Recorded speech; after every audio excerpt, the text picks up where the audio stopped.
أعوذ بالله من الشيطان الرجيم. بسم الله الرحمن الرحيم.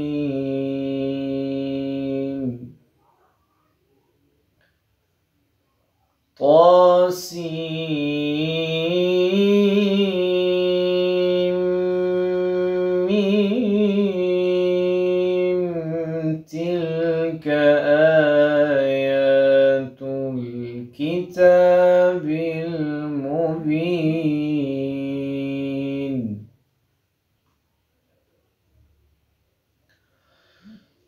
نتلو عليك من نبأ موسى وفرعون بالحق لقوم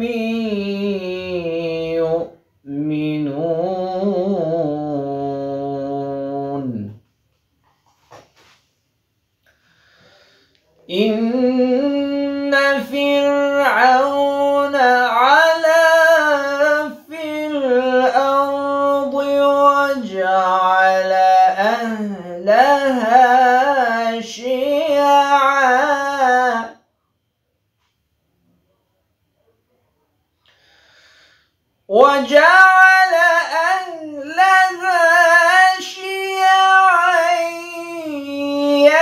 يستضعف طائفة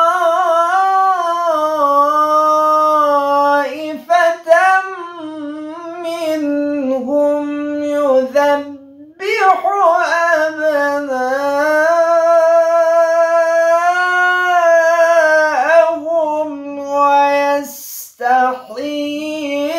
نساءهم.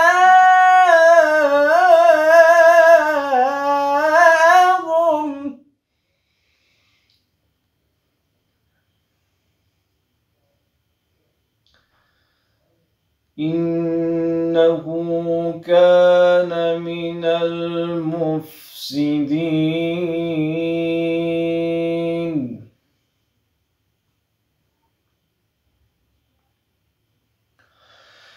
ونريد أن نمن على الذين استضعفوا في الأرض ونجعلهم أئمة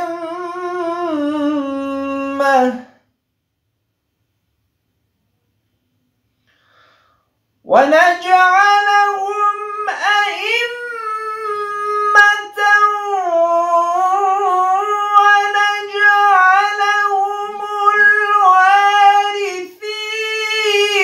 الوارثين.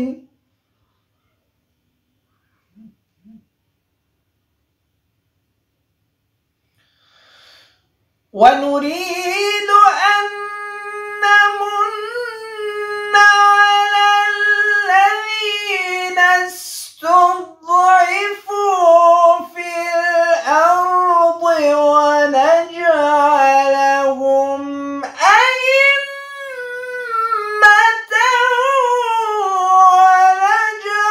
ونجعلهم الوارثين.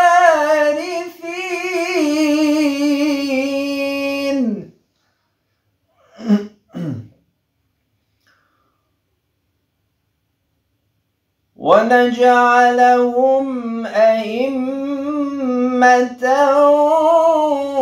ونجعلهم الوارثين. صدق الله العلي العظيم. Assalamu alaikum and a very warm welcome to all the esteemed guests who have joined us from different parts of the world for the Baitul Muqaddas International Conference. As we gather here today, we are reminded of the powerful words of Imam Rahil, who said, "We are all part of a single body, and we should love and respect each other like the various organs of the healthy body." Indeed, in today's world, where conflicts and differences seem to divide us more than ever, it is important to come together and have a dialogue that helps us understand each other better. And that is precisely why we have invited these world renowned speakers to share their thoughts and insights with us. Let us begin by warmly welcoming Father Frank Galli, the father of the Church of England, who has been a prominent voice of peace and unity in the Christian community. We are honored to have you with us, Father Galli. I want to begin by thanking the Ahlul Bayt Association for organizing this conference and for inviting me. This is a subject which is very dear to my heart, because Jerusalem was the holy city where Jesus Christ, Al-Masih, the Messiah, preached, and where eventually he carried out his mission by undergoing passion, suffering on behalf of all humanity. And we believe that he was crucified. We Christians believe he was crucified, nailed to the cross, died, and then rose again. It was a resurrection. So at the end of the day, it was a triumph over death and over suffering, and in a way a token of our own, the Christians and all the people of faith, our own eventual resurrection and enter into heaven. Now, let me say that Jesus was not starry-eyed concerning Jerusalem, because in the Gospels we read that he actually was sad and invoked some woes about Jerusalem, because Jerusalem was in many ways faithless, because some of the leaders of his people had actually persecuted the prophets and even killed them. We do read this in the Gospels. So it's a holy place, a place dear to the heart of Christians, but and as well, of course, to fellow monotheists like Muslims and Jews. But Jerusalem, in a way, is a contradiction, and also a place of peace, we believe, but it's a place where so much blood has been spilt over centuries. Now, right now, Jerusalem has been occupied and usurped, taken over by a particular faction, exemplified by Zionism. And because of that, the people of Palestine have been marginalized, have been oppressed. In many cases, their homes have been stolen, and they're constantly being harassed, persecuted, sometimes even killed by the Zionist rulers. Now, what can we do about this? Well, I want to say that my view is the same view that the Vatican had expressed a number of years ago, well, until the Zionists made to persuade the papacy to make a compromise. So the plan was that Jerusalem should be a special place run by the United Nations on behalf of three great religions, not just one religion, as it is at the moment, but three religions, namely Christianity, Islam, and Judaism. And so it should be, in a way, under a special status. Jerusalem is special. It should not be occupied and should be taken over by just one faction. Now, I was actually very interested. Recently, I was reading, there is a philosopher called Slavoj Žižek, who's not a Christian. He's a Marxist, but he also, in one of his writing on violence, again, an allusion to Zionist violence, he said that Jerusalem should be administered on behalf of three religions and on behalf of the whole of humanity. Now, how much chance has this plan got to be accepted? I don't know, but of course I have hope because I'm a Christian, I believe we must have hope. Hope in God, in God's providential plan. So I think eventually that is probably what should happen. That's just my view as a Christian. I also know that Jerusalem is very dear to Muslims because it is mentioned in the Quran, not directly, but indirectly, because the reference in the Quran about Prophet Muhammad, peace and blessing be upon him. I'm very devoted to the Prophet. He's very dear to me. He's someone whom I deeply admire and even love. The Prophet ascended from Jerusalem all the way to heaven. And he had, this is a tradition, it's only alluded to in the Quran, but it is actually maintained by hadith and Muslim traditionalist, tradition writers, that he had special supernatural experiences in heaven before returning to earth. Actually, I have a poster. It is not behind me, but it's down below in my sitting room, showing the Prophet astride Burak, the the woman-headed mare, ascending into heaven. So it's something which I like very much. I bought it from Istanbul when I was a chaplain in Turkey many years ago. So it's we got something which brings together Christians, because Jesus, Muslims, Muhammad, and of course, there are lots of good Jews, anti-Zionist Jews, who don't believe that Jerusalem should be occupied only by one faction. And I know some of them, and they actually are loyal to Moses, Musa, as he is in Arabic, and they believe that because of that, Jerusalem should belong to all. It is unjust that Jerusalem should be occupied by just one faction.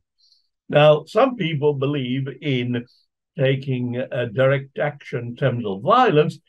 I was honored to know a Christian archbishop who was actually Archbishop of Jerusalem on behalf of a small Christian community connected with the Vatican.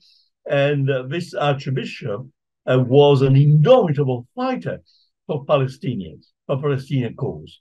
He actually was tried by the Israelis, by the occupiers, for having smuggled arms on behalf of Palestinians. Now, and he was a Christian archbishop. Now, we are committed to peace, Christians, we hate violence, but there is actually a teaching upheld by great theologians and saints that rebelling against tyranny is permitted, is allowed, because a tyrant is a person, a tyrant regime, is an enemy of a common good. So we must support the common good. So in that case, the archbishop, incidentally, was called Hilarion Capucci, and he was imprisoned by the Israelis before that, and eventually released by pressure from the Vatican. But eventually, some years ago, when he was already a very old man, in his 80s, he took place in, it was a famous ship who tried to break the unjust embargo of Gaza imposed by the Israelis, and Bishop Capucci was on that ship. Again, he was arrested, and he was only released thanks to the pressure from the Vatican. I met him in Rome many years ago, before he died, and he told me, Father Frank, do not despair. We shall meet again in a free and liberated Jerusalem. And these were words by Archbishop Hilarion Capucci, a great man, great fighter for Palestine. He was himself a Palestinian. He was born in Palestine. So he was a Christian, but he recognized, like many Christian authorities have maintained, St. Thomas Aquinas wrote an article on rebellion in his great work, Summa Theologiae, and in that work, he made it clear that it is a duty to rise up against tyranny. It is not an option. We have to do it. We have to do it. Now, we have to do it in many ways. It's I love the Arabic word jihad, which is not necessarily armed struggle, but you have to struggle with the word, with the tongue, so to speak, with writing, with example, with engaging in a battle for justice. So we all have a battle, a struggle to fight on behalf of the oppressed people of Palestine. I know Jesus would approve of what I'm saying. I know Jesus is on the side of the oppressed, because he was all his life fighting on behalf of the oppressed. He fought against the demonic powers, Satan, the devil, and all his works, but he fought also against injustice in favor of the poor, the marginalized, the oppressed, the suffering under the heel of the unjust. So this is like a sacred cause. This is not just a matter of human rights. Yes, it is human rights, but it is more than human rights. This is a matter of the cause of Jerusalem is a matter of divine rights. In the case for a matter of Palestine, the matter of the people are so dear to God. And I'm not, or as I said before, I'm not naive about Palestine. There's been so much blood, so much city of peace. It's been a city of war. There's been so much injustice. But I'm also hopeful. In the Bible, in the last book of the Bible, there is a famous passage where the voice of God tells us about the heavenly Jerusalem, that eventually the righteous will enter a new kind of Jerusalem, a heavenly Jerusalem, a Jerusalem where injustice, oppression, violence, stupidity, unbelief, atheism are removed, are cleansed. That Jerusalem, in a way, is a sort of metaphor for the glorious future which God has is planning for us all, for believers, and for all the good and righteous people on earth. And that is what I, as a Christian, strongly believe. And once again, my name is Father Frankelli. I'm an Anglican priest, and I want again to commend and thank the Ahl Bayt Association for organizing this conference. God bless you all, my good friends. Barakallah fikum. We shall meet again in a free Palestine, inshallah. God bless you all. Thank you very much, Father Frank Gali. Next, we have, ladies and gentlemen, Dr. Khalid Kadumi. Kadumi is the leader of Hamas from Palestine, and he has been at the forefront of the struggle for justice and freedom in his country. We are grateful for your presence today. I would like to request Dr. Khalid Kadumi to say a few words about the freedom of the Palestine. Dr. Khalid Kadumi. بسم الله الرحمن الرحيم الحمد لله والصلاة والسلام على رسول الله سيدنا وحبيبنا وقائدنا محمد وعلى آله وأصحابه الطيبين الطاهرين. Dear friends, brothers and sisters, I would like in the beginning to thank Ahlul Bayt Association Portugal for convening this conference at such important moment and in the anniversary of Al-Quds Day that it has been witnessed since the winning of the Islamic Revolution in Iran by Imam Khomeini rahimahullah, and this Sunnah Hasana that has been given to revive the issue of Al-Quds, the first Qibla of Muslimin, and also to remind all Muslims at a particular time of the importance of this issue. In the few moments to be with you, I would like to highlight the situation happening in Palestine, occupied Palestine, and especially in reference to the dynamics among the Israeli regime society and what is happening of the protests over there, and what is the impact over the project of so-called Israel and over the Palestinian issue. It is very important to know that the project of Israel has been supported, rather has been into being because of the support or because of the will of the superpowers. Then it was UK and now it is United States of America. And unfortunately, it has been coupled with the absence of a qualified and efficient stance of the Arab and Muslim countries to safeguard the Palestinian rights and to empower the Palestinian to be able to face the Israeli atrocities and return to their own homelands and to return their usurped rights. These two major elements, I believe, that they are the reason of the strength of this Zionist regime. The support of the superpower and the absence of the stance from the Muslim Ummah. Today, what is happening exactly inside this regime, that the existing fanatic, extreme, rightist government of the Israeli regime is no more tolerated by the international community. The narrative of Israelis is no more accepted. The exploitation of the sentiments that Israelis been spreading all over 74 years is no more tolerated. Their crimes are exposed. Their so-called proclaimed democracy is exposed. And now Israel itself turned to be a moral burden on the theme of the Western civilization, if at all the expression is correct. I believe that this narrative should not be tolerated. At one hand, they are killing innocent people among the Palestinians. They are destroying houses.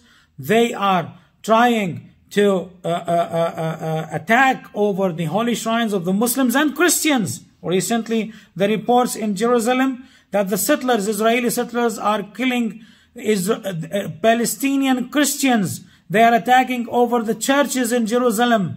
They are trying to usurp the rights of the Christian Palestinian in Jerusalem. And that is an attack over the integrated identity of Jerusalem city, the Islamic Christian identity of Jerusalem city. This is what Israel today is trying really to do against the Palestinian and in front of the international community. Hence, the existing administration of America, they announced by Biden that they will not be receiving Netanyahu in the upcoming near future. Having said that, we have to remember the bottom line, that this is a Western superpower project. So they will not compromise over the integrity of this regime, of this project. But of course, they want to reshape this creature which they have created it, as if the actual cultural story of the West of Frankenstein is envisaged or embodied by State of Israel, so-called State of Israel.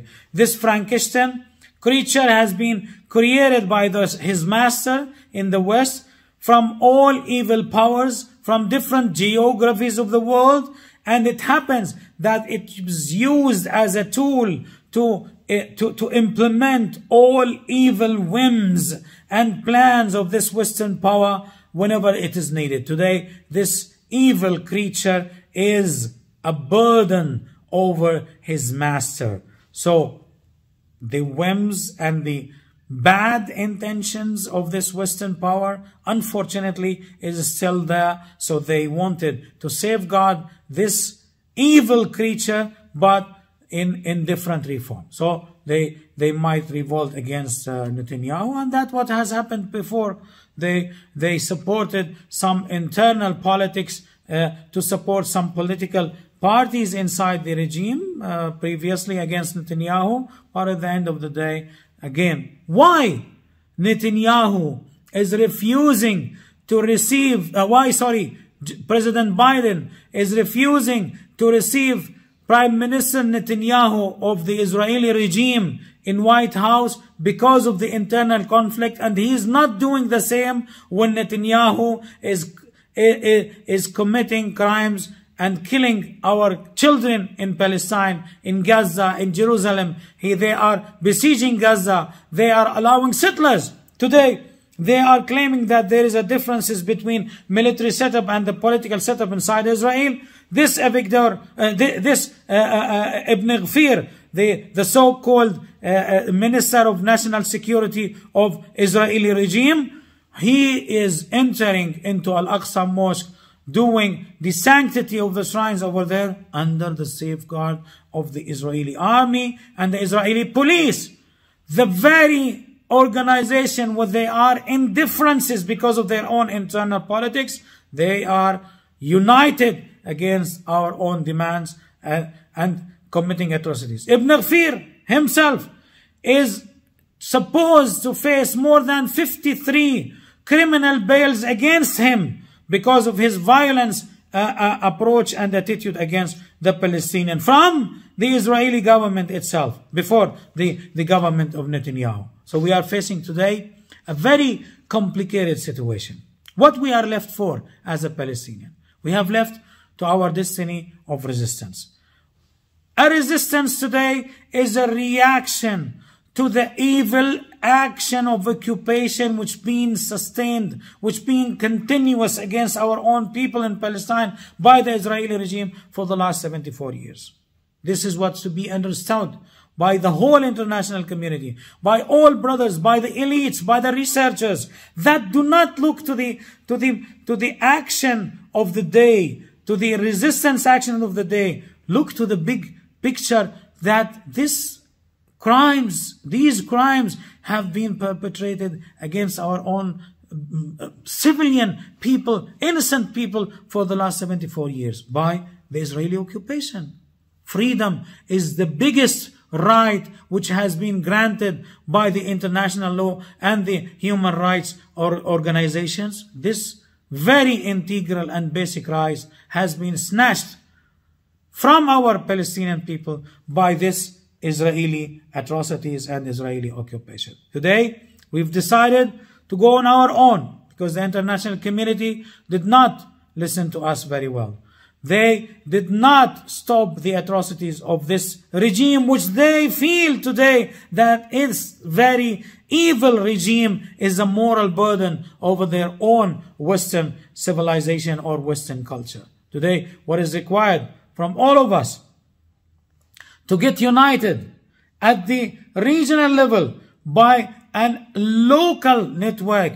We in Iran, Saudi Arabia, Turkey, Qatar, Syria, Aljazair, Yemen, all efforts should be to unite together to prevent the foreign intervention into our region in order to be able to move forward as strong as anything to be an independent, sovereign ummah, inshaAllah ta'ala. Then we will be able to face the only enemy of this ummah, that is the Israeli regime, and to finish this occupation and return to our homeland and free our first qibla, Al-Quds, Jerusalem. وَيَوْمَئِذٍ يَفْرَحُ الْمُؤْمِنُونَ بِنَصْرِ اللَّهِ. Thank you once again, Al-Bayt Association in Portugal, for this important conference. Thank you, distinguished guests, for giving me this time to talk to you. وَلَا تَنْسَوْنَا مِنْ دُعَائِكُمْ. Don't forget us in our prayers.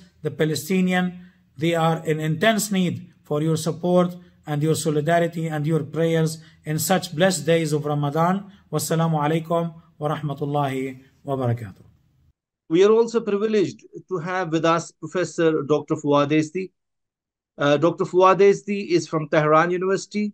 Professor Ezdi, keen observations on the geopolitical situation have been invaluable in understanding the complexities of international relations.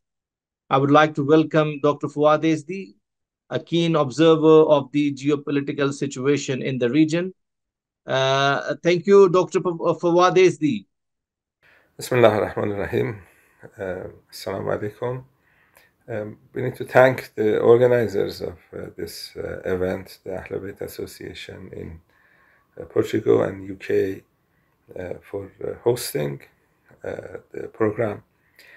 We are commemorating the International Quds Day. We don't need to remind our audience that this day was designated by Imam Khomeini Rahmatullah alayh to commemorate the issue of Palestine as a sign for the Palestinian cause. And we have historically seen this day play an important role every year in terms of showing support for Palestine, showing the fact that the Palestinian cause continues to be an important issue for the Muslim world and also for all people who care about justice internationally. With the advent and victory of the Islamic Revolution, something important happened, and that was the issue of stopping the occupiers of Palestine to expand their aggression against the neighboring countries of Palestine. So when the Israelis attacked Lebanon, they were pushed back. When they engaged in military activities that caused difficulties in Syria and elsewhere, there were consequences. So that was the first step. The first step after the victory of Islamic Revolution was to make sure that the expansionist policies of the occupiers of Palestine is going to stop. The idea that Zionists had was to basically gradually take over the neighboring countries as well. And that wasn't possible because the Islamic Republic of Iran managed to help the Palestinians and the resistance front around occupied Palestine, and not just with rhetoric, but with bullets, with military aid, with supplies that made sure that the expansionist policies of Israel will not continue. So that was the first step. And this first step resulted in, is going to result in the ultimate collapse of the system that the Zionists created in Palestine, because of the fact that they cannot expand out, the difficulties that the Zionists have with each other, the internal problems that they have, is going to result in the ultimate collapse of the system, the apartheid system that the Zionists have created.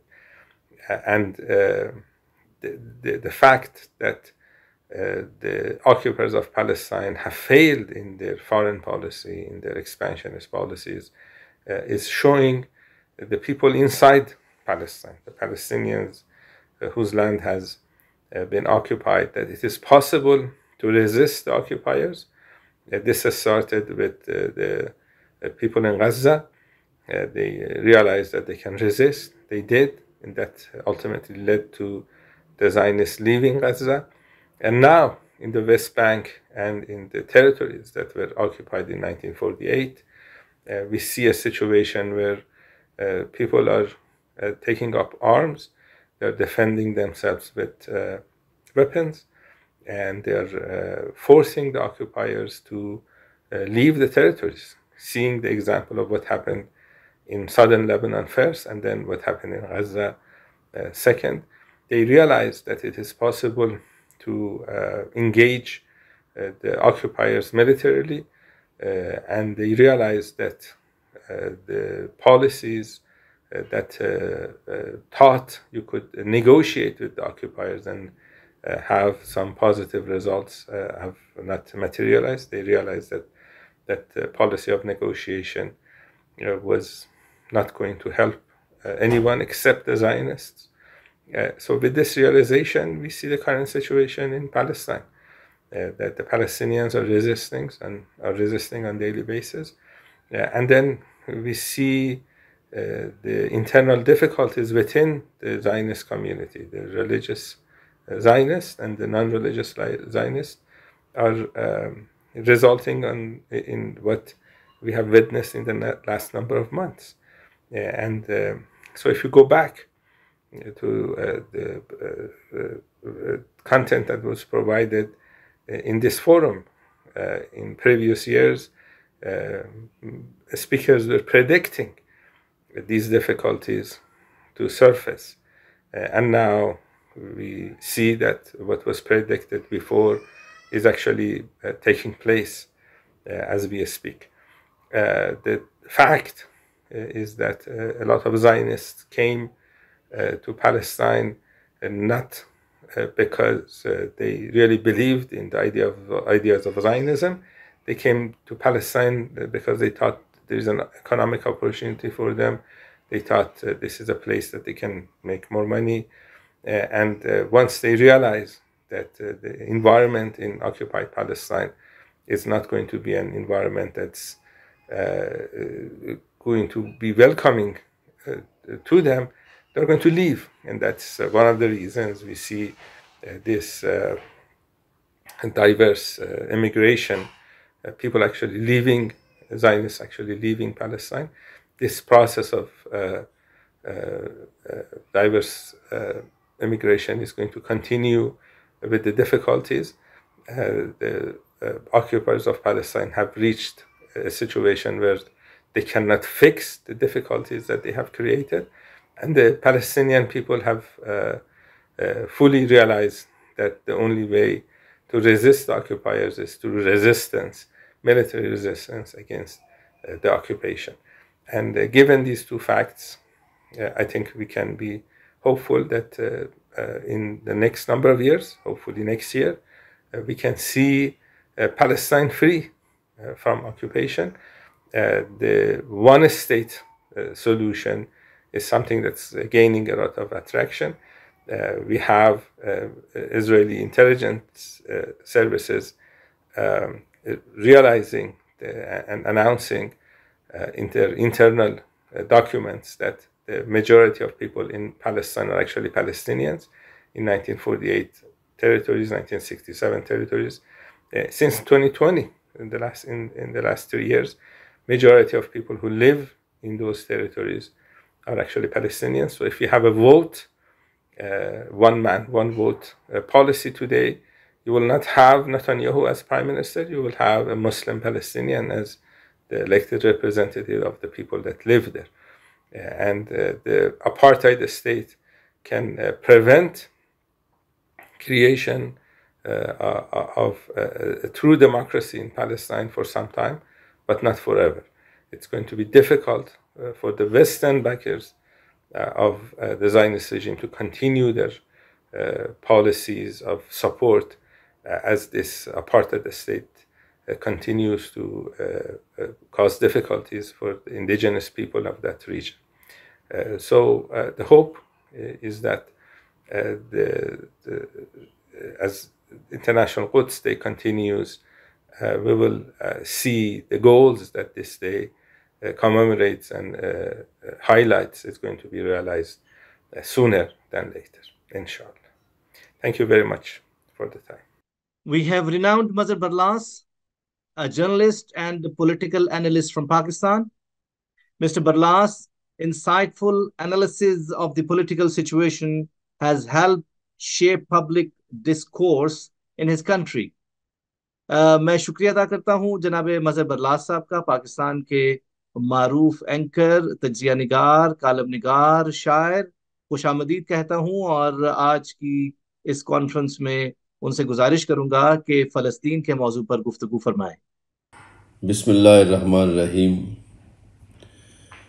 तमाम वो कान जो सुन रहे हैं और जिनके दिलों में कलमा तैयबा बस रहा है, उन सब की खिदमत में मेरी तरफ से सलाम। मैं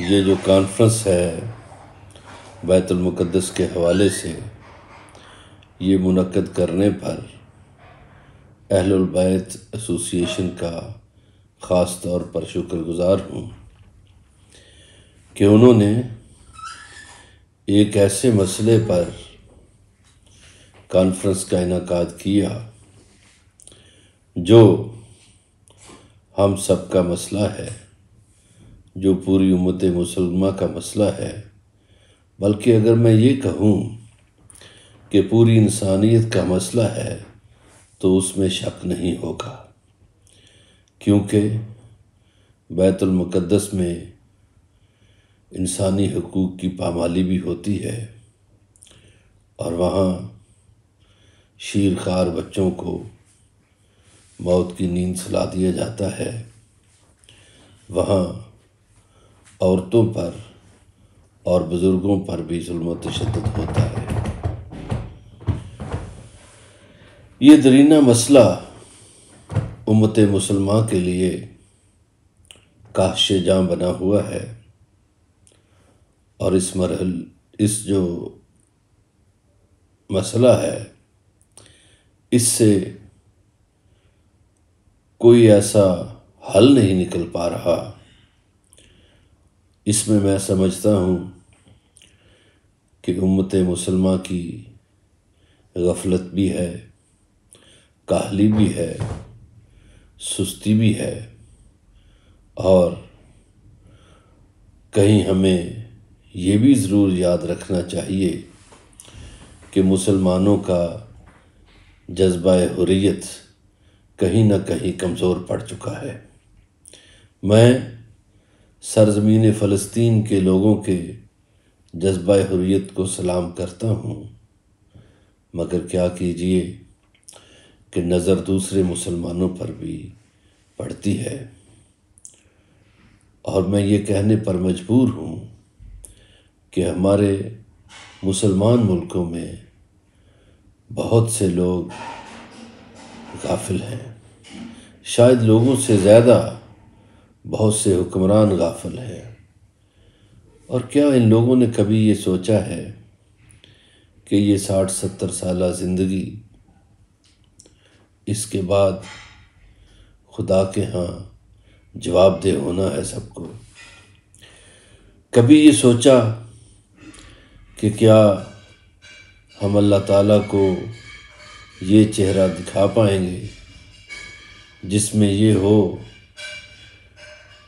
کہ ہم نے مظلوم مسلمانوں کی مدد نہیں کی، ہمارے بہن بھائیوں پر ظلم ہوتا رہا اور ہم خاموش رہے؟ جناب امام کا ایک فرمان مجھے یاد آ رہا ہے کہ ظلم پر خاموش رہنا بھی ظلم کی حمایت ہے، اور مظلوم کا ساتھ نہ دینا بھی ظلم کے مترادف ہے۔ میں کیا عرض کر سکتا ہوں، میں تو قلم کا ایک مسافر ہوں، گفتگو کا آدمی ہوں، اور لفظوں سے میرا رابطہ رہتا ہے۔ میں یہ لفظ بولتا ہوں یا لفظ لکھتا ہوں، اور میرے لفظ آپ کی سماعتوں کو چھوتے ہیں یا آپ کی خوبصورت نگاہیں ان پر پڑتی ہیں۔ میری کوشش ہوتی ہے کہ میں ہمیشہ سچ بولوں، سچ لکھوں، اور وہ باتیں لکھوں یا بولوں جو دلوں میں اتر جائیں،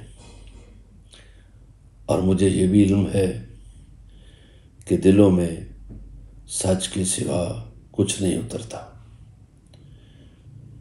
بھلے باطل قوتوں کا بڑا راج ہو، مگر دلوں پر حکومت ہمیشہ سچ کی رہی ہے، حق کی رہی ہے۔ اگر میں جائزہ لوں تاریخی طور پر تو اس میں بھی مجھے امت مسلمہ کی کوتاہیاں نظر آتی ہیں۔ اور ان کوتاہیوں میں شاید مسلمان عوام اتنے ذمہ دار نہیں جتنے مسلمان ملکوں کے حکمران ذمہ دار ہیں۔ کیا جرم ہے ہمارے فلسطینی بہن بھائیوں کا؟ زندگی جبر مسلسل کی طرح کاٹ رہے ہیں، زندگی زندانوں میں گزر رہی ہے، یا ان کی گلیوں میں بارود کی بو آتی ہے، اور فلسطین کے بچے ہتھیلیوں پہ جان لیے پھرتے ہیں۔ مجھے بہت دکھ کے ساتھ کہنا پڑتا ہے کہ فلسطین کی ہمسائیگی میں بسنے والے اکثر مسلمان حکمران خاموشی کا لباس پہنے ہوئے یہ اسرائیلی تماشا دیکھتے رہتے ہیں، مگر مجھے یہ بھی سمجھ نہیں آتی کہ جب ہم خود کو مومن یا مسلمان کہتے ہیں اور جب ہم کلمہ طیبہ کا اقرار کرتے ہیں تو پھر خوف کس چیز کا رہ جاتا ہے؟ مگر حیرت ہے، اتنی بڑی تعداد میں دنیا میں مسلمان ہیں مگر خوف کی چادر میں لپٹے ہوئے ہیں۔ ایسے لگتا ہے جیسے ان کی آنکھوں کے سامنے خوف کی تاریکی ہے، انہیں روشنی کوئی کرن دکھائی نہیں دیتی۔ میں یہاں پہ سید حسن نصر اللہ کو ضرور خراج عقیدت پیش کروں گا، اور ان جیسے بے شمار لوگ جو اپنے فلسطینی بہن بھائیوں کے لیے آزادی کی تڑپ کا جذبہ رکھتے ہیں، ان سب کو سلام کروں گا۔ اور یہ جو ہمارے مزاحمتی گروپ ہیں خطہ عرب میں، یہ انہی کی ہمت ہے، یہ انہی کا حوصلہ ہے، یا یہ انہی کا کارنامہ ہے کہ انہوں نے اسرائیل کے بڑھتے ہوئے قدموں کو روکا، ورنہ ڈیل آف سینچری تو ہو رہی تھی، ورنہ آپ کے کئی مسلمان ممالک ڈیل آف سینچری پر دستخط کرنے کے لیے تیار تھے، ورنہ اسرائیل کا پھیلاؤ تو بہت ہونے والا تھا۔ مگر آفرین ہے امت مسلمہ کے ان وجاہدوں پر، اور آفرین ہے شمع رسالت کے ان پروانوں پر، اور ایک داد دینا پڑتی ہے راہ حسین کے ان مسافروں کو جو اپنی جانیں قربان کرتے ہیں مگر اپنے جذبے کو جھکنے نہیں دیتے۔ آپ دیکھیے کہ استعماری طاقتوں نے خطہ عرب میں کہاں کہاں وار نہیں کیے۔ کیا آپ بھول گئے کہ شام میں کشت و خون کا بازار کس نے بنانے کی کوشش کی؟ کیا آپ بھول گئے یمن پہ دوائیوں اور رزق کا بند کرنا اور ایک محاصرہ کرنا کس کا کارنامہ تھا؟ کیا آپ لبنان کو بھول گئے؟ آپ بیروت کو بھول گئے؟ اور کیا آپ عراق اور ایران اور افغانستان کو بھول گئے؟ اور پاکستان میں بھی آپ دیکھیے کس طرح فرقہ وارانہ آگ میں کتنے لوگوں کو جھلسایا گیا۔ کیا یہ ایک سوال ہے کہ کیا غدار مسلمانوں ہی میں پیدا ہوتے ہیں؟ کسی اور ملک میں کیوں نہیں ہوتے؟ مجھے دکھ سے کہنا پڑتا ہے کہ وہ جو دھماکے کرنے والے تھے اور ان کے جو سہولت کار تھے وہ کلمہ طیبہ پڑھتے تھے، اور انہوں نے اپنے بھائیوں کی جانیں لیں، انہوں نے مسلمان بھائیوں کی عمارتوں کو نقصان پہنچایا۔ ہمارے کئی ممالک کھنڈرات میں تبدیل ہو گئے۔ اس سے کیا ہوا؟ جہاں مسلمانوں کو جانی نقصان ہوا وہاں مسلمانوں کو مالی نقصان بھی ہوا۔ جو مسلمان مضبوط افواج رکھتے تھے وہ کمزور ہو گئے۔ جن مسلمان ملکوں کی معیشت اچھی بھلی تھی، جن کے لوگ بڑے سکھ سکون سے رہ رہے تھے، وہ سکون ان سے چھن گیا۔ مگر اس سارے منظر میں ہمیں یہ سوچنا چاہیے کہ یہ سارا کھیل سجانے میں جو اعلی کار بنے سو بنے، تو جو 7 سمندر پار سے استعماری طاقت ان کو استعمال کر رہی تھی اس کا بھی تو قصور ہے، مگر اس سے زیادہ میں قصور اعلی کاروں کا سمجھتا ہوں۔ لیکن گزشتہ چند سالوں میں یہ ہوا کہ ایک تو اسرائیل کو غزہ کی پٹی سے وہ جواب ملا جس کی انہیں توقع نہیں تھی۔ عرب دنیا سے انہیں مزاحمت کا سامنا کرنا پڑا، اور ہمارے مزاحمتی گروپ جو ہیں انہوں نے اسرائیل کے ناجائز ارادوں کو خاک میں ملا کر رکھ دیا۔ اس سب کے باوجود ایک سوال پیدا ہوتا ہے کہ یہ جو بین الاقوامی دنیا ہے اس میں بڑی طاقتوں کا کردار کیا ہے؟ بدقسمتی سے کوئی مسلمان ملک بڑی طاقت نہیں ہے۔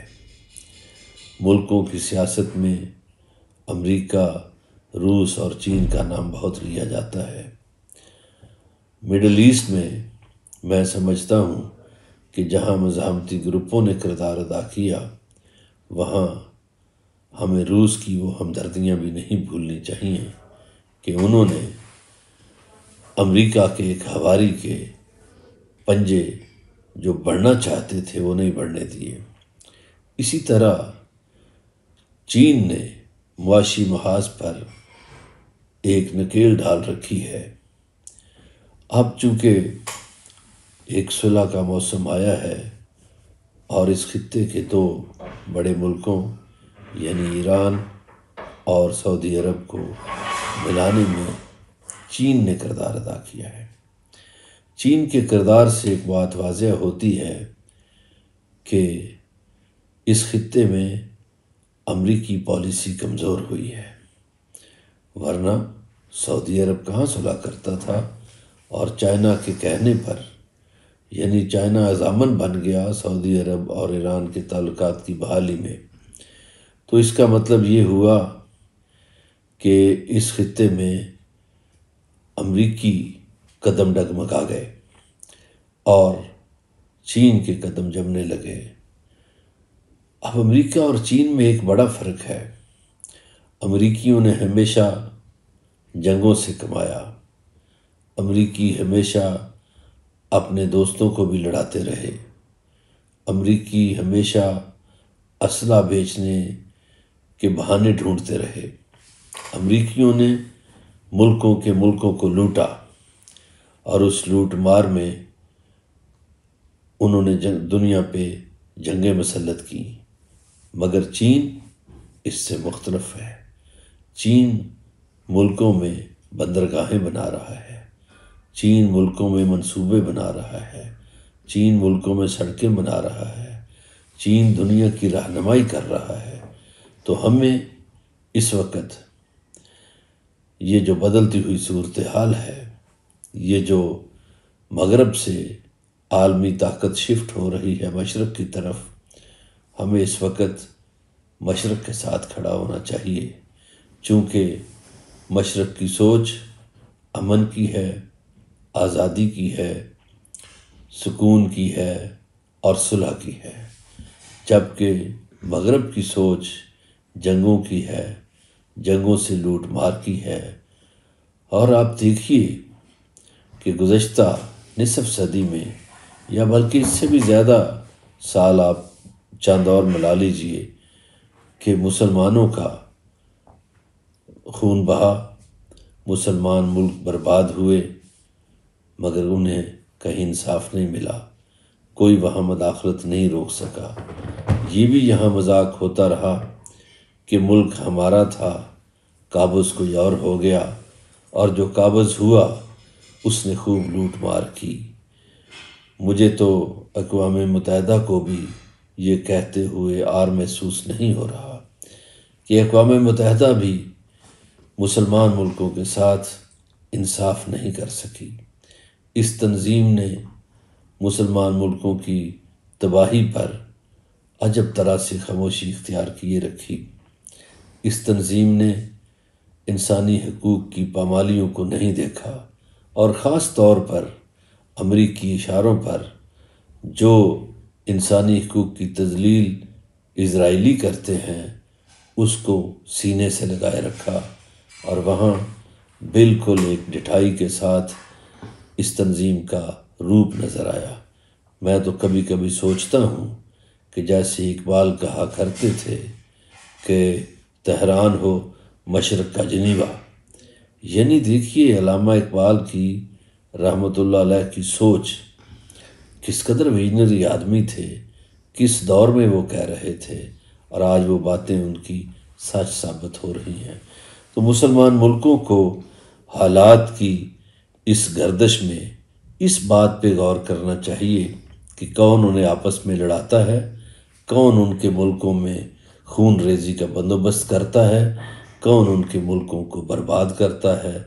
میں ایک مرتبہ پھر اہل البیت ایسوسی ایشن کا شکریہ ادا کرتا ہوں کہ انہوں نے اس موضوع کو چنا اور اس پہ ایک کانفرنس منعقد کی۔ اس کی جزا انہیں خدائے بزرگ و برتر ضرور دے گا، چونکہ خدائے لم یزل کے ہاں جو بھی حق کے لیے آواز بلند کرتا ہے یا حق کی آوازوں کو جمع کرتا ہے یا حق کی آوازوں کو آگے بڑھاتا ہے، اس کا اجر عظیم ہے۔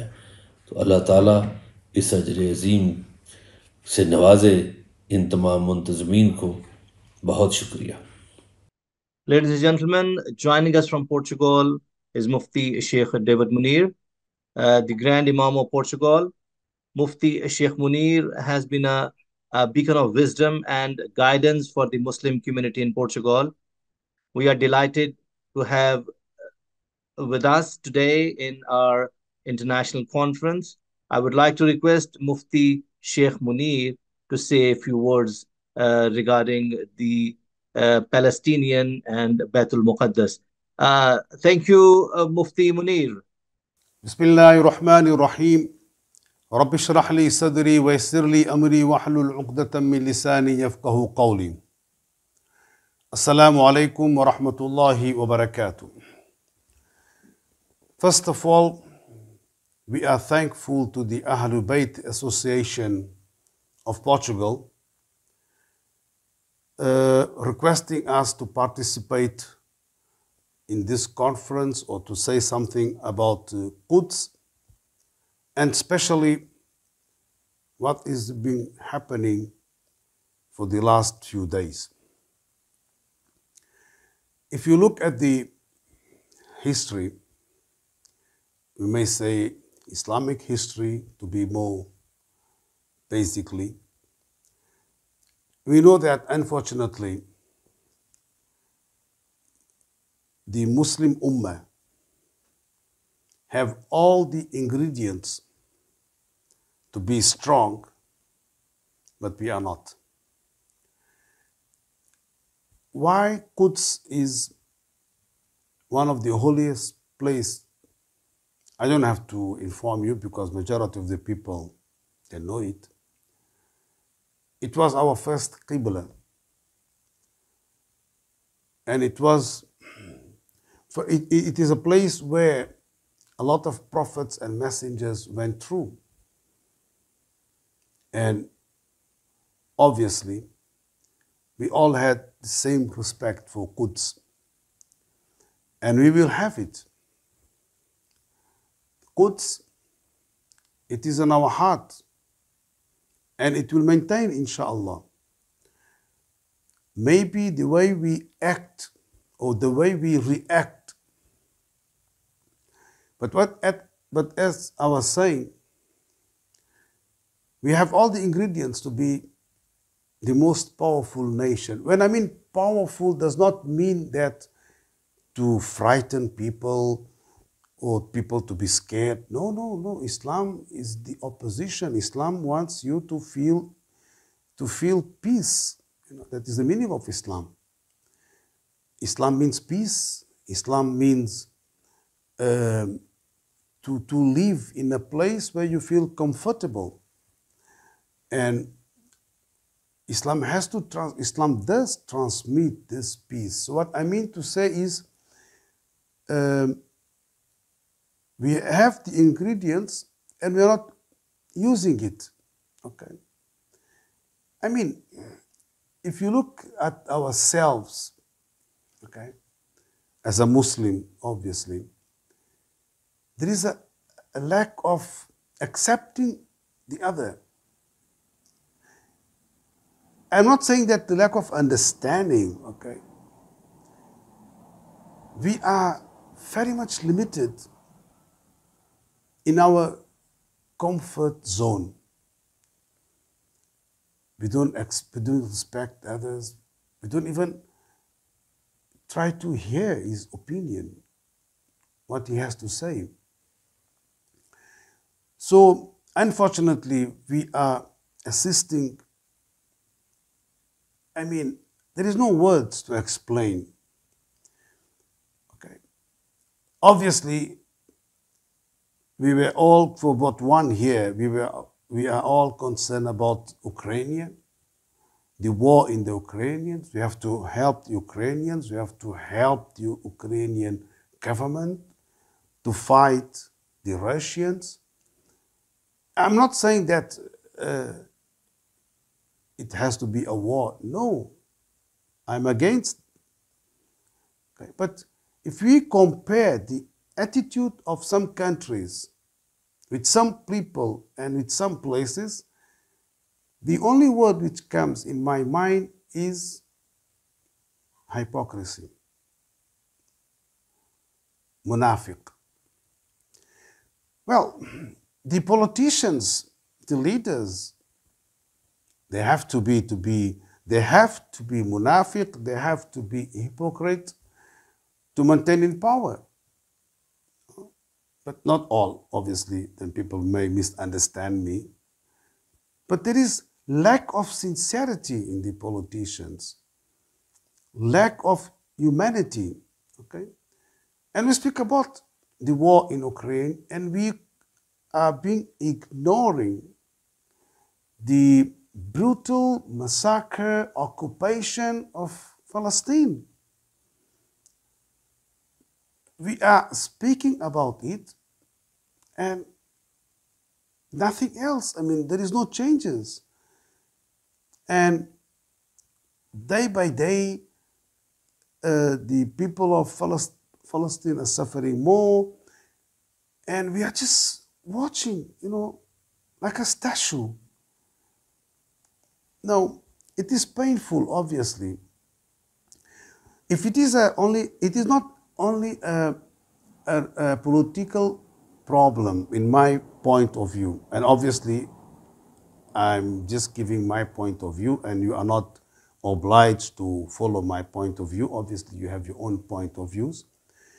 When there is a disrespect in a holy place where the Muslims consider to be the holiest place, and if you disrespect the mosques and you enter Al-Aqsa and you start beating people, innocent people, and you don't respect who is man, women, old. I mean, if others they do, you call violence. But when others they do it, we have another word for it. The same thing. Now, just to finalize, I have no solution, unfortunately, for the case of Palestine, unless we all be humanity, politicians, leaders. If we respect the life of others then we may speak about solution. And if you don't respect life of others, then I don't think in the near future there will be any solid solution. May Allah create a situation so that all of us live in peace. All of us can live in a way that we should not feel that we are being oppressed. Okay? Now, just to finalize, a thing came to my mind just recently. I mean, you see, Alhamdulillah, two Islamic countries, again, they try to create or to better their relation. Obviously, I'm talking about the Saudi Arabia and the Islamic Republic of Iran. We know that they are creating a good relation. They have made an agreement, or they met, the foreign ministers of both countries, they met. Where did they meet? Now, this is the question. Where did these two Muslim foreign ministers meet? And who was the sponsor? Who was the sponsor to create or to retie the relation between these two Islamic countries? Where it was? It was not in an Islamic country. It was not done by the Muslim leaders, Muslim politicians, or Muslim religious. Now, this is our situation. Think about it. وَمَا عَلَيْنَا إِلَّا الْبَلَاغُ الْمُبِينُ. Our next speaker is Barrister Baligh Jabbara, a represented lawyer and activist from Palestine. Mr. Jabbara has tirelessly worked towards the protection of human rights and the rule of law. We are honored to have Mr. Jabbara with us. Thank you, Mr. Jabbara, and welcome to our international conference. Thank you, Ahl al-Bayt organizations, organization Portugal and UK for organizing this international conference on the day of Al-Quds, the last Jum'ah of Ramadan, and giving me this opportunity to speak about my beloved land and homeland, Palestine, in which to express what's happening and the complicated and escalated situation that occurring nowadays in Palestine. And we face these things each Ramadan and each month, actually. But in Ramadan, it's like more active and more violation occurring because we face the issue of the Israelis entering Al-Aqsa Mosque and provoking Al-Musallin and the Muslims who are attending Al-Mosque, claiming that they want to do the Qurban or sacrifice their Qurbani because of their Easter celebration and what's happening in Jerusalem. Like also last year and the year before, we had also like Saif al-Quds, and this year we're having Saif al-Quds happening. And if you see also a few days ago what's been happening, you know, we have that the people trying to resist from the north of Palestine through the Lebanese camps and the Palestinians like angry, and from Gaza resistance movements. You know, I in this occasion and about the Palestinian cause, I mean, I'm sure everybody knows the background and the history of what occurred into Palestine, and the Palestinian cause is an unjust cause since 1948 and even before. There have been the Israelis and the Zionist movement trying to steal and take and buy lands from Palestinians through force, through like their power, and then 1948 the war, and what happened after that, and we have a realistic Israeli Kayan there, Zionism, that they do violation every day. And in 1967, the Naksa, and they took also the West Bank and Gaza at one point. It was until like 2006 that they get out of Gaza. And Jerusalem, 1967, they took also the other half of Jerusalem from the Arab world. Us as Palestinians, we've been resisting fighting. We had the BLO all the way, as our umbrella. But unfortunately, after Oslo, everything went down, and then trying to make peace with them. But you cannot do peace with governments and Israelis who doesn't want peace. And since we have this government in power, Netanyahu government, and he's been ruling there for the last 20 years, almost or more, going off for 1 month, 5 months, and coming back into power. And recently he's got the worst government, even for the Israeli people themselves. Too much right, fanatic, religious, racist, apartheid state, violation everywhere, building settlements with justification, with decisions from the cabinets.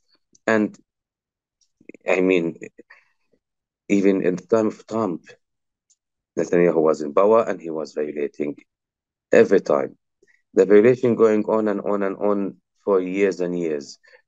In the organization we work with and the BDS movement in the UK and other organizations that around the world, in South America, in Europe, and some of in the Middle East, say, understanding what's happening and they see the violations. But some other groups that they don't, and they went to naturalization with the Israelis and making what they call peace trade or peace economic agreement, which is unacceptable and couldn't be recognized.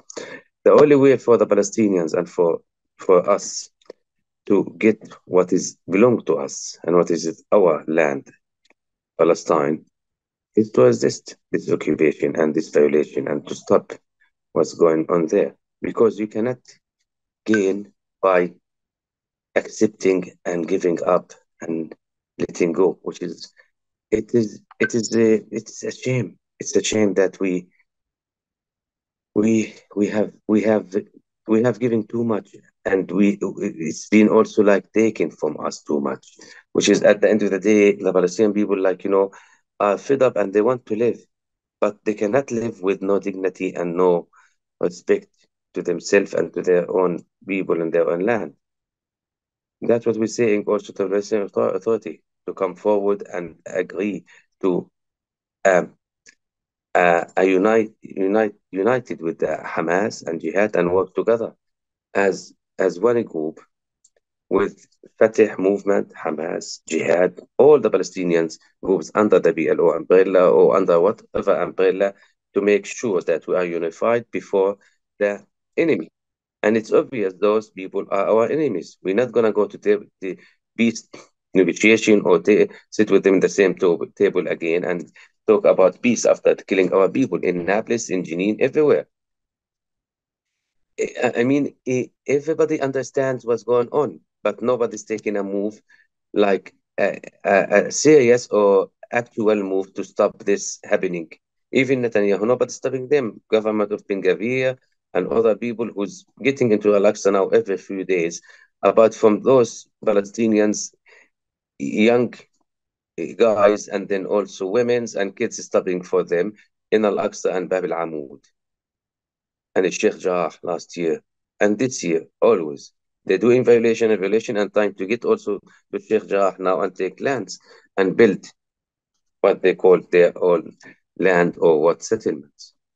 About 1 month ago, they have decided to build 9 settlements, decided by their what called the Israeli cabinet government, which is, agreed before the whole world, before America, before the UK, before everybody, giving this declaration that they're building 9 settlements on a occupied land, which is recognized by the world and by the United Nations that the West Bank is an occupied land, which does not belong to the Israelis to build on it in the first place.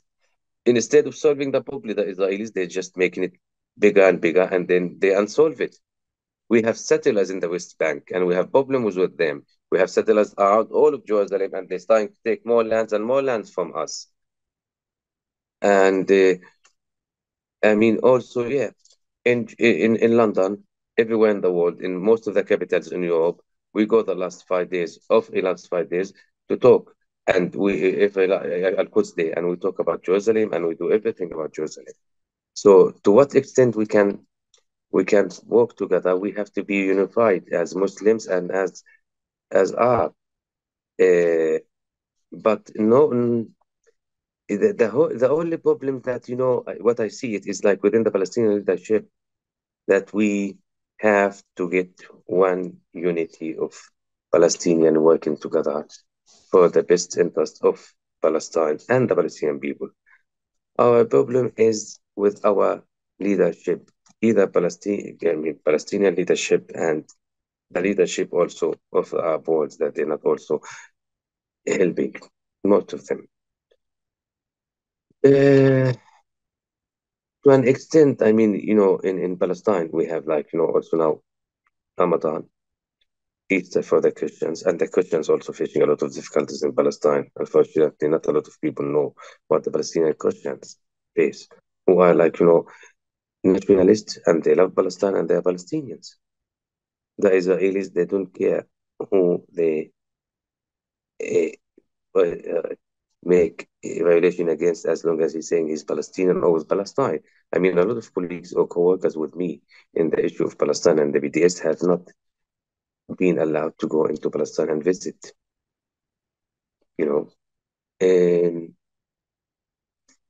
what I want to say, with this kind of government in Israel, and with this prime minister they have, Benjamin Netanyahu, they have taken their faces off because we now have a strong hold. So where I was stopping about this government of Netanyahu that has cleared and declared its face, in which we now can take the opportunity and say that this government of the occupation and the Israelis is real and a real apartheid and racist state against the Palestinian, like taking our lives in Jenin and in Nablus, violating all the international agreement and the Geneva Conventions in the West Bank and in the camps and everywhere against the Palestinians with no mercy, with no respect to United Nations resolutions or decisions, in which everybody can see that, and they have shown that in the media with no respect to any agreement, any conventions, any Oslo agreement, what they call it, or the coordination of security between them and the Palestinian Authority. Again, I will say, this is the lack of leadership and the lack of decision making by the Palestinian leadership, which led us to have this government enter our houses, take our brothers and sisters into jail with no respect and no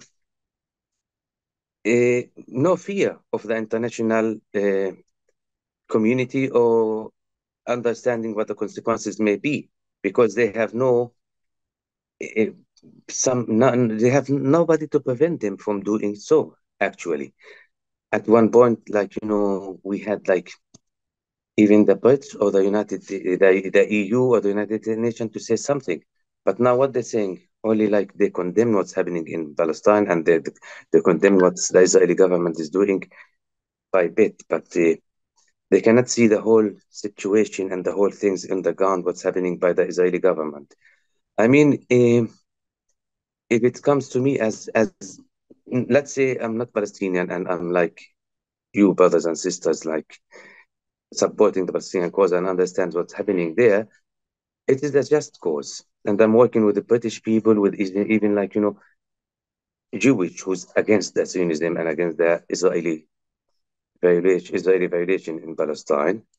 And that's just, we understand that there's a just cause. People have to stand by it and understand that the Palestinian people need to go back to their lands, reside and live in their own land, and to be in Palestine and to keep Al-Quds as it's Al-Quds, as the capital city of Palestine. But again, the lack of Muslim unity, the lack of Arab unity, and the lack of Palestinian leadership as aiming for resisting this occupation and stopping them from doing what doing, which led us to this situation. Hopefully, I mean, I do take part every Ramadan in the last Jum'ah of Al-Quds Day, and then Al-Quds is like, very dear and very important for us as Muslims and as Arab. And as I said as well, today is the Good Friday for our Christians brothers in Jerusalem, and also who has like been violated. Lots of Christians in Palestine, in Bethlehem, has been kicked out of their homes, but it is also not shown in the media. The Israelis basically they want everybody in Palestine out of Palestine. Christians, Jewish Palestinians, Muslim Palestinians, they don't want something called Palestinian in Palestine. They want something called Israeli, and they make it under the name of Jewish. Now, the Jewish religion is not as its Zionism, and it's not like the Zionism itself. They are like, a state of power. They take in the lands and everything as they took it in 1948 and 67, and on and on. What I'm saying, I mean, it's been said, and it will be said again and again. I hope, like, nothing will happen more in Palestine, but we cannot stop it. Thank you. Ladies and gentlemen, it is also our pleasure to welcome Sandarila Malazi, a young human activist from Poland.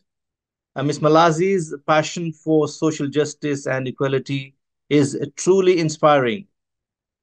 Thank you very much, Ms. Malazi.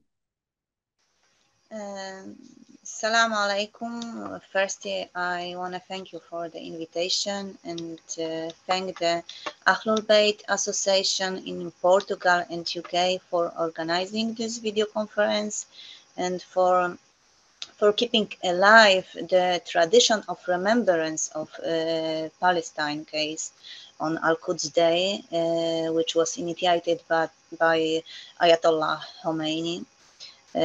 Because it's important that this case was still alive in our mind, just as the problem is still alive on the occupied Palestine lands. And as long as this problem exists and is unresolved, and until the Palestinian people get justice, it's our duty to constantly reminding about the oppression of this artificial Zionist creation and to support our brothers and sisters and all oppressed people in Palestine. And even if it can't be military or physically support from an ordinary person, using our voice to proclaim the truth, to speak the truth, and demanding justice is also a kind of support and fight for better world.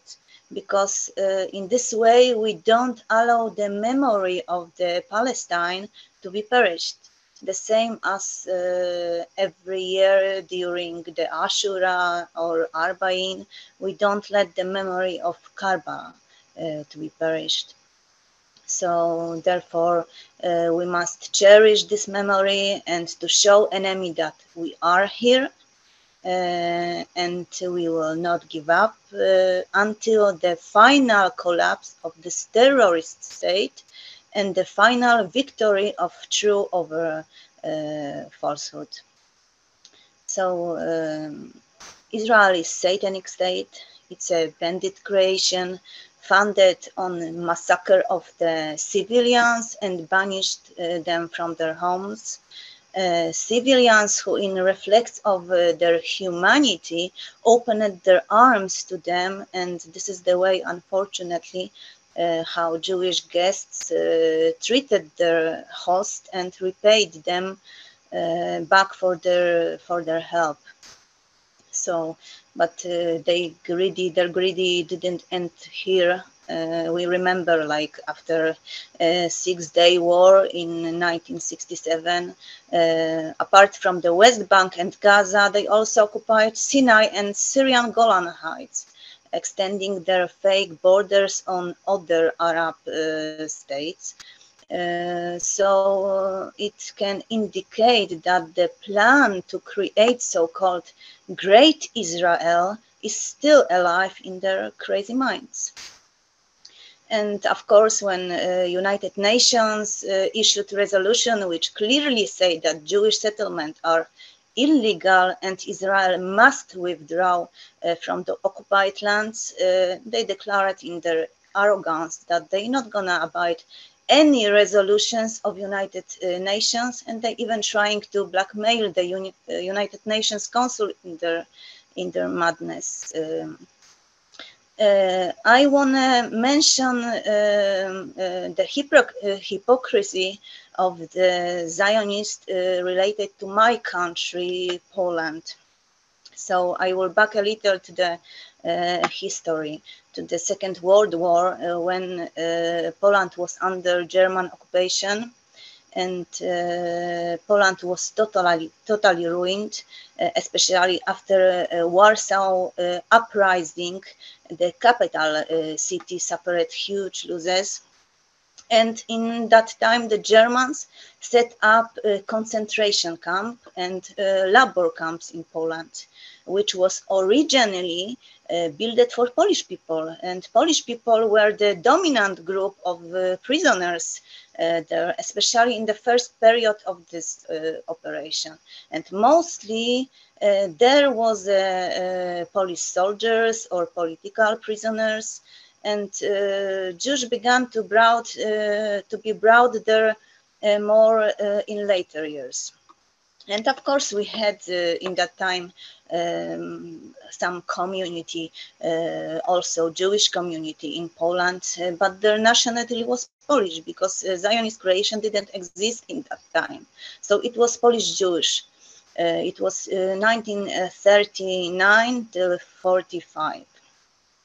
So, and when Zionist state was established and those great Zionist lobbies started operating in full force, like for example, lobby of Holocaust, they started to write their own history about Second World War.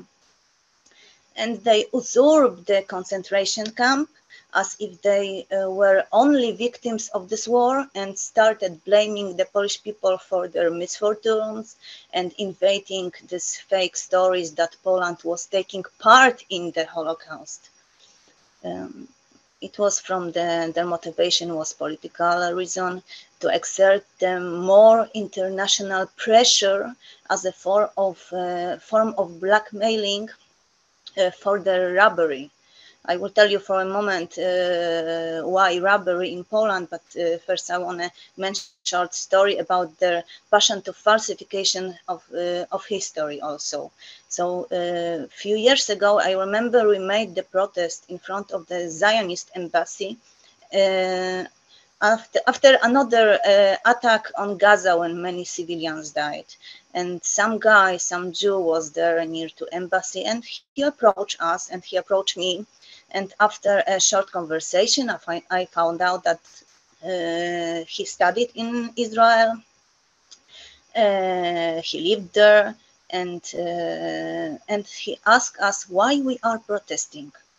He couldn't understand in his mind what we want, because what he told us, when the Jews come to Palestine, there was a desert, empty land, and those Palestinian refugees who live now in the camps, when I ask about them, they're left because they wanted. No, this is what he was learned in the school in Zionist regime. So, and also interesting is that he said similar story about Poland, that the Poland before was Israel and Polish people kicked them out from here, so it was their land. So this is really amazing, like how strong is brainwashing in the Zionist state from their childhood.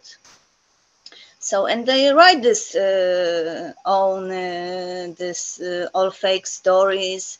They change the history.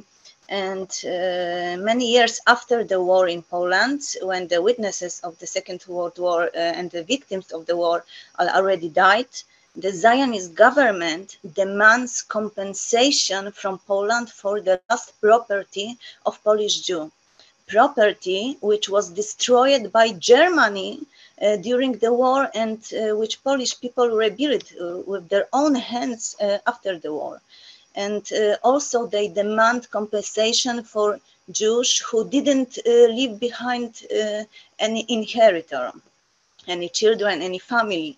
And I think in every country the law is the same, that when some citizen, and the Jewish in that time was Polish citizens, when citizens some country die, the country is inheritor of their property. So they go out with this demand of compensation to Poland, to the country who was a victim of Hitler's policy, and try to force us to pay to Zionist regime, to their government, for the property of the people who wasn't even Israeli but Polish citizens, because Zionist state didn't exist in that time. And we can even also be sure that it belonged to some Jews, because many falsified documentations appear. So it's a huge business in Poland now.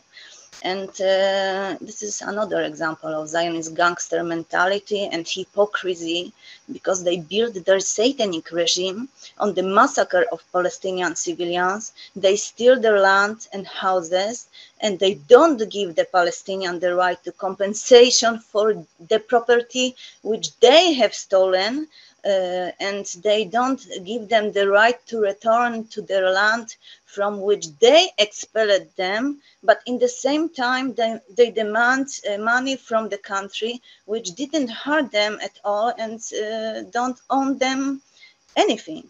Like why we was under the occupation? You want money, go to Germany. They already did it, but it's a different story. So this is this double standard of this master race, how we call it, because that's how they behave.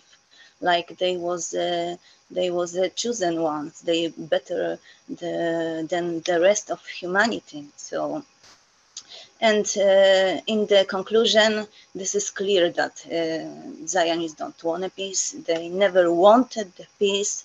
They are not interested either about fair and justice solution. All they always wanted is more land, more money, more power over the world, and nothing will stop them against achieve their goals. That's why I don't believe in any two-state solutions, because they had their chance and they didn't took it. I don't believe also in sitting down to the table with someone from whom you can expect nothing but betrayal. So I only believe and also pray for it, that if we really, truly want to peace on the world, Israel must be destroyed. So this is the only way to resolve most problem of the world. So may Allah hasten return of our master, Imam Mahdi alayhi salam, and grant us relief.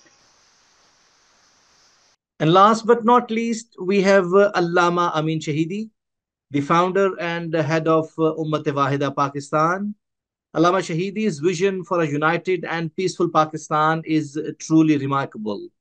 We are honored to have Allama Amin Shahidi.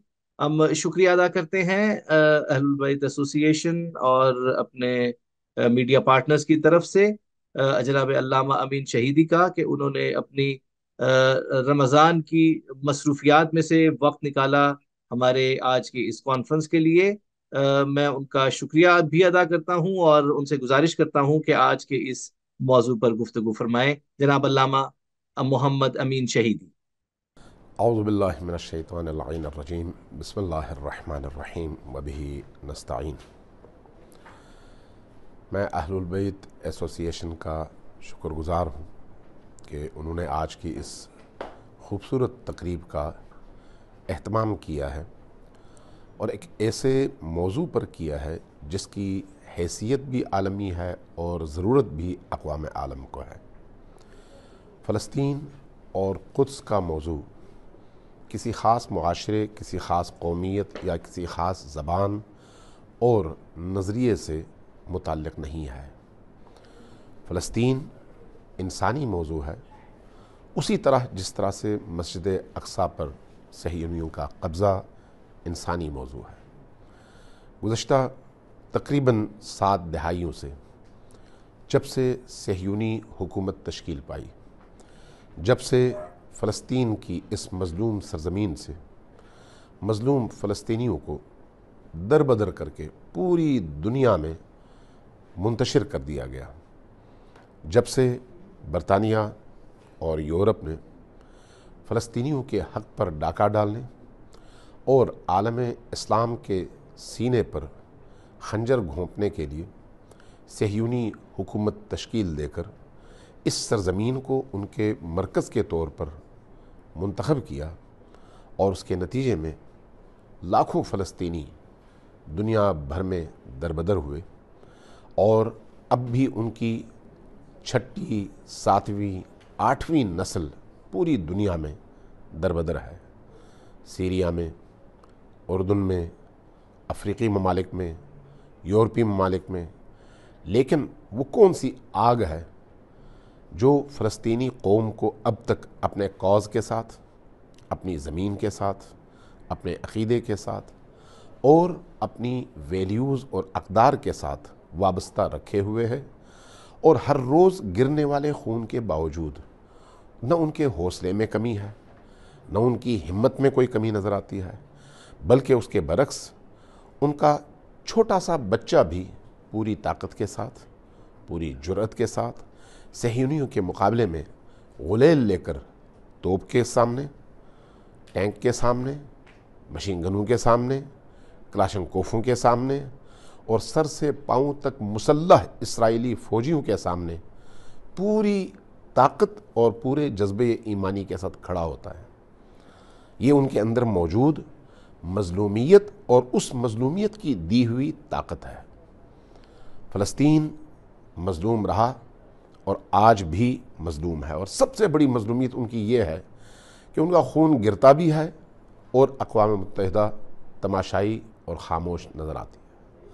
ان کی سب سے بڑی مظلومیت یہ ہے کہ Europe میں ایک کتا مر جائے تو سارا عالمی میڈیا اس پر چیخ اٹھتا ہے، اور فلسطین میں ہر روز انسانی خون ان صہیونی درندوں کے ہاتھوں گرتا ہے، ہر روز وہ گھروں کو مسمار کرتے ہیں، ہر روز نہتی آبادیوں پر حملہ کرتے ہیں، لیکن اس کے باوجود نہ یورپ کے لب ہلتے ہیں، نہ امریکیوں کے منہ کھلتے ہیں، اور نہ ہی برطانیہ اس پر کچھ بولتا ہے، اور نہ ہی اقوام عالم کے اندر اس کے رد عمل میں کوئی ایک اس طرح کا انسانی ہمدردی کی بنیاد پر بیان سامنے آتا ہے۔ عرب ممالک بھی خاموش ہیں، دیگر اقوام بھی خاموش ہیں۔ ایک زمانہ تھا جب فلسطین کے مسئلے کو عرب اسرائیل مسئلہ بنانے کی کوشش کی گئی، اور عرب دنیا اس حوالے سے کسی نہ کسی طرح سے جنبش اور حرکت دکھاتی تھی، لیکن آج وہ جذبہ بھی مر چکا ہے۔ آج عجیب صورتحال تو یہ ہے کہ بظاہر اسرائیل کو اپنا دشمن ماننے والے تمام ممالک رفتہ رفتہ اسرائیل کے ساتھ اپنے تعلقات قائم کر رہے ہیں، سفارتی تعلقات قائم ہو رہے ہیں، کئی ممالک میں ان کے سفارت خانے کھل چکے ہیں، اور گویا انہوں نے اسرائیل کے فلسطین پر قبضے کو اور صہیونیت کی اس غاصب حکومت کو قانونی طور پر تسلیم کر لیا ہے۔ وہی خواب جو امریکہ نے دیکھا تھا بالفور معاہدے کے نتیجے میں، وہی خواب جو برطانیہ نے دیکھا تھا، اس کی عملی تعبیر اس وقت سعودیوں کی پالیسی کی صورت میں، یو اے ای کی پالیسی کی صورت میں، بحرین اور کویت کی پالیسیوں کی صورت میں ہمیں نظر آ رہی ہے۔ اب ایسی صورتحال میں کون فلسطینیوں کی حمایت کرے گا؟ کون مسجد اقصیٰ کی آزادی کی بات کرے گا؟ کون مسجد اقصیٰ کی حرمت کی پامالی پر لب کھولے گا؟ حکومتیں تو یہ کام نہیں کر سکتی، نہ حکومتوں کو اتنی ہمت ہے، چونکہ ان کی پالیسیز اسرائیلی اور عالمی اسٹیبلشمنٹ کی پالیسیز سے ہم آہنگ ہیں۔ لہٰذا ایسے موقع پر اگر کسی نے لب کھولنا ہے تو وہ مسلم عوام ہے، ایسے موقع پر اگر کسی نے لب کھولنا ہے تو ہر وہ قوم ہے جس کے سینے میں ایک انسان کا دل دھڑکتا ہو۔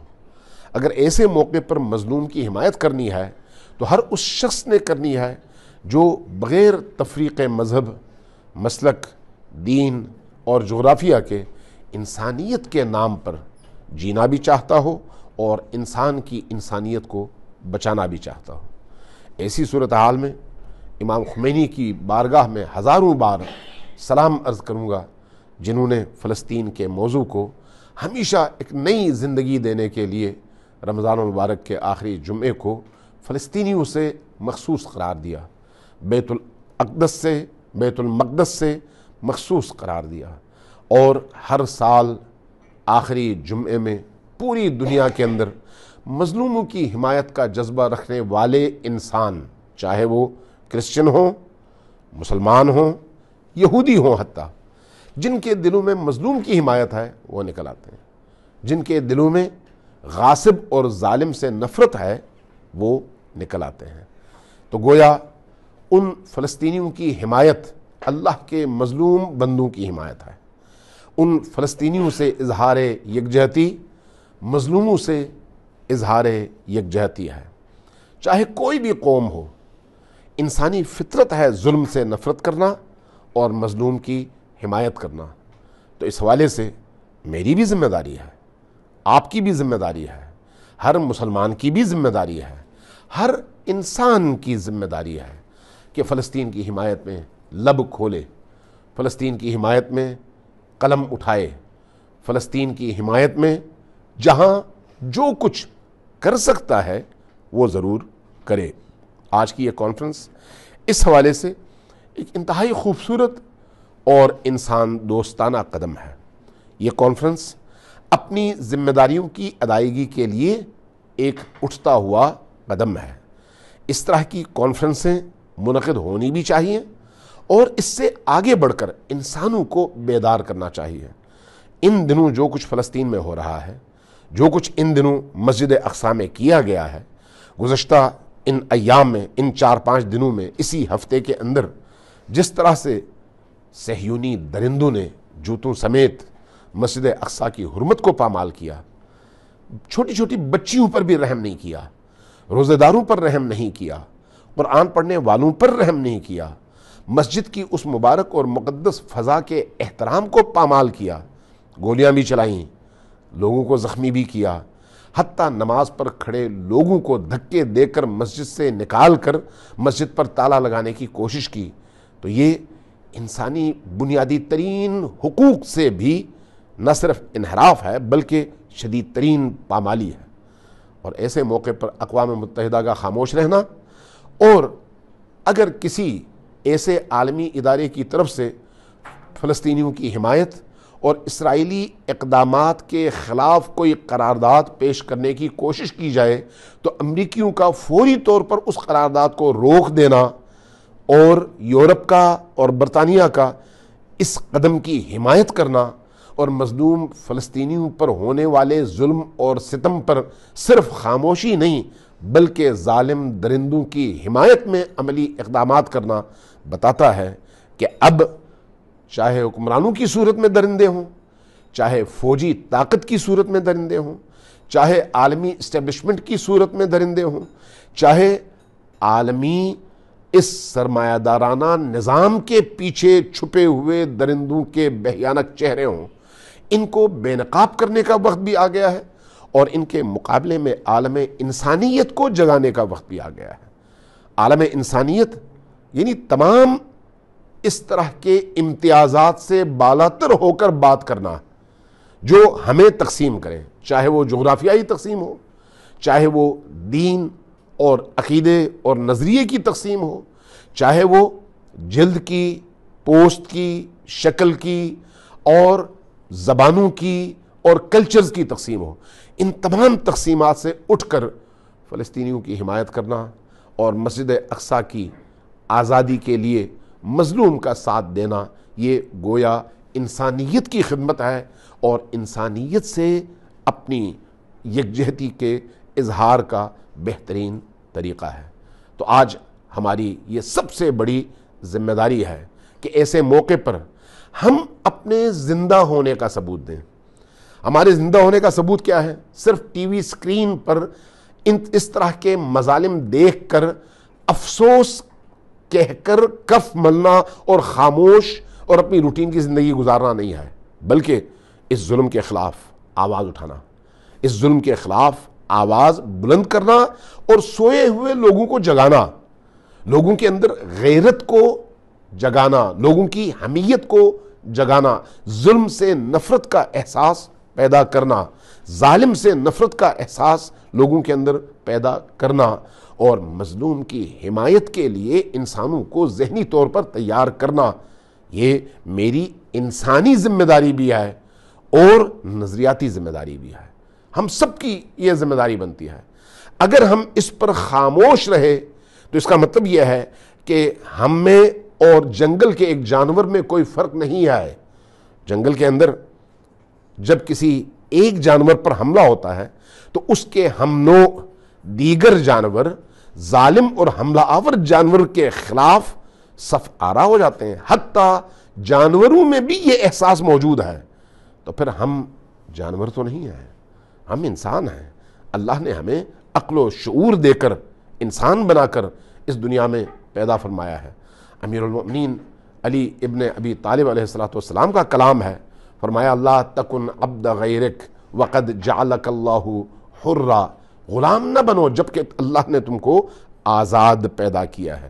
ہم آزاد لوگ ہیں، ہمارے ضمیروں کو آزاد رہنا چاہیے، ہماری فکروں کو آزاد رہنا چاہیے، اور آزاد فکر اور آزاد ضمیر ہونے کی سب سے بڑی دلیل یہ ہے کہ دنیا کے کسی کونے میں کسی جگہ کسی انسان پر ظلم ہو تو چاہے وہ انسان کالا ہو یا سفید، چاہے وہ انسان مسلم ہو یا غیر مسلم، چاہے وہ انسان کسی بھی زبان میں بات کرتا ہو، اگر وہ انسان ہے اور مظلوم ہے تو اس مظلوم کی حمایت میں بولنا میری انسانی ذمہ داری ہے، میری دینی ذمہ داری ہے، میری تہذیبی ذمہ داری ہے۔ انسان ہونے کی پہلی علامت یہ ہے کہ میں رد عمل دکھاؤں۔ مردہ معاشرہ رد عمل نہیں دیتا۔ مردے کو آپ چاہے لاکھ ٹھڈے ماریں، لاتیں ماریں، بیلچے ماریں، گینتیاں ماریں، ہتھوڑے ماریں، اس میں حرکت پیدا نہیں ہوتی۔ لیکن زندہ انسان سویا ہوا ہو تو اس کو آپ صرف ایک سوئی چبو دیں، وہ بل بلا کر اٹھ کھڑا ہو جاتا ہے۔ اس وقت جو عالم انسانیت سوئی ہوئی ہے، اس سوئی ہوئی عالم انسانیت کو جگانے کا اس سے بہتر موقع اور کوئی نہیں ہے کہ ہم کم از کم فلسطین کی مظلومیت کا یہ پرچم، یہ ان کی ندائے مظلومیت ہر انسان تک پہنچائیں اور بتائیں کہ آؤ فلسطین کے ان مظلوموں کی حمایت میں لب کھولو، سڑکوں پہ نکل آؤ، گزرنے والے لوگوں کو بتاؤ کہ فلسطین پر ظلم ہو رہا ہے، لوگوں کو بتاؤ کہ مسجد اقصی پر ظلم ہو رہا ہے، لوگوں کو بتاؤ کہ گزشتہ 70 سالوں سے 8 نسلیں دنیا میں تباہ ہو چکی ہیں فلسطینیوں کی، لیکن ان کی حمایت میں بولنے والا کوئی نہیں ہے، ان کی حمایت میں حکمران خاموش ہیں، ان کی حمایت میں انسانی حقوق کے ادارے خاموش ہیں، جانور کے حق کے لیے آواز بلند کرنے والے ادارے ان لاکھوں انسانوں کی شدید ترین مظلومیت پر لب سی کر خاموش بت بنے ہوئے ہیں۔ ہم آزاد لوگ ہیں، عوام ہیں، ہماری ذمہ داری ہے کہ ہم اس موقع پر لب کھولیں، اس موقع پر اپنے لب بھی کھولیں اور لوگوں کی آنکھیں بھی کھولیں، لوگوں کے کانوں کے پردے بھی کھولیں، لوگوں تک یہ پیغام پہنچائیں، اور ایک آواز ہو کر قدس کے دن یوم القدس میں بیت المقدس کی آزادی کے اس عالمی ایجنڈے کا حصہ بن کر فلسطینیوں سے اور مسجد اقصی سے اپنی یکجہتی کا اظہار کریں اور اس کے ساتھ اپنے زندہ اور بیدار انسان ہونے کا ثبوت دیں۔ اللہ تبارک و تعالی ہم سب کو اس بات کی توفیق عطا فرمائے اور ہمیں زندہ انسان ہونے کا شرف عطا فرمائے۔ Thank you very much, all distinguished guests. As we come to the end of this Baitul Muqaddas International Seminar, I would like to express my sincere gratitude to all our esteemed guests for sharing their valuable insights and perspectives with us. Your presence have truly made this event a memorable one. Imam Rahil once said, "The people who love each other for the sake of Allah stand firm and brave, facing all the hardships and misfortunes with unwavering determination. And I believe that this is what we have witnessed today. We have seen a group of people who may come from different backgrounds, from different countries, from different religions, and have different beliefs, but who have come together with a shared purpose and a common goal. I hope that the discussions we have had today will inspire us all to continue the work of building bridges and promotion peace and understanding. Let us remember that we are all part of a single organism and that our differences only enrich us. Once again, thank you to all of you for being a part of this conference, and thank you to all the participants for your active engagement. May we continue to strive towards a more just and peaceful world. Wassalamu alaikum wa rahmatullahi wa barakatuh.